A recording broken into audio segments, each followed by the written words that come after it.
Take your time to get acquainted with the saw so that you have a good idea of how it works and so you know its most important parts, in particular the ones that have to do with safety. The throttle control is on the inside of the rear handle. To prevent accidental throttle advance when you squeeze the throttle control, you must also depress the throttle lock on the top of the handle.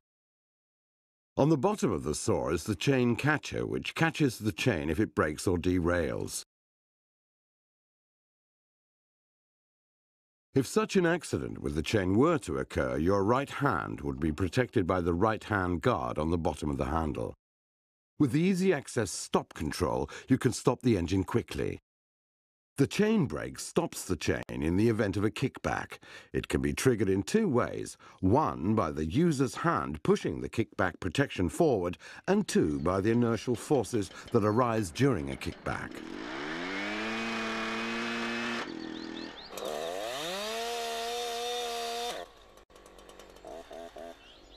Kickback can occur during most types of operations due to lack of care.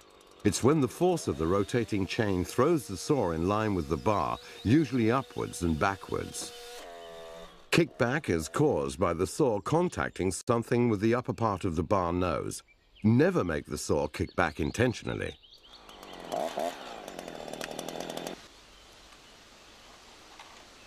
If the chain isn't new, it might be a good idea to file it, since cutting is both easier and safer when the chain is sharp. Also, make sure the chain is tensioned properly. Don't forget that a new chain should always be retensioned after operating the saw for a short period.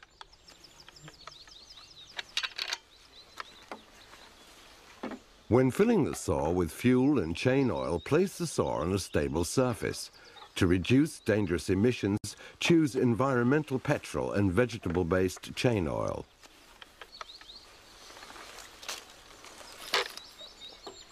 The overfill protection helps you avoid unnecessary spillage, and considering the risk of fires, you should always move the saw before starting it. It's good to work together with someone, but make sure they're at least 5 meters away when you start to use the saw.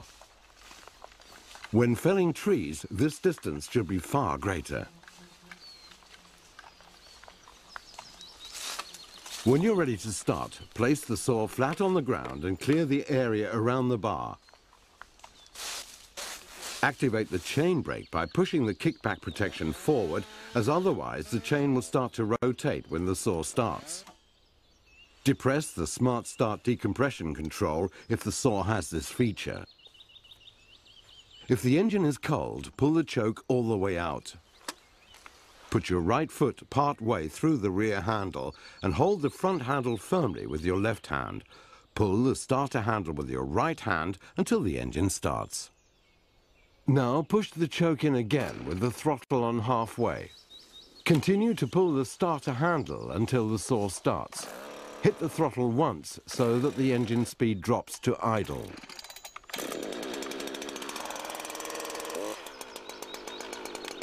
If the engine's already warm, don't use the choke, but the other steps are the same. If the saw's difficult to start despite being warm, pull out the choke like you do during the cold start, but push it back in right away. When you've got the saw started, don't disengage the chain brake until you're ready to saw.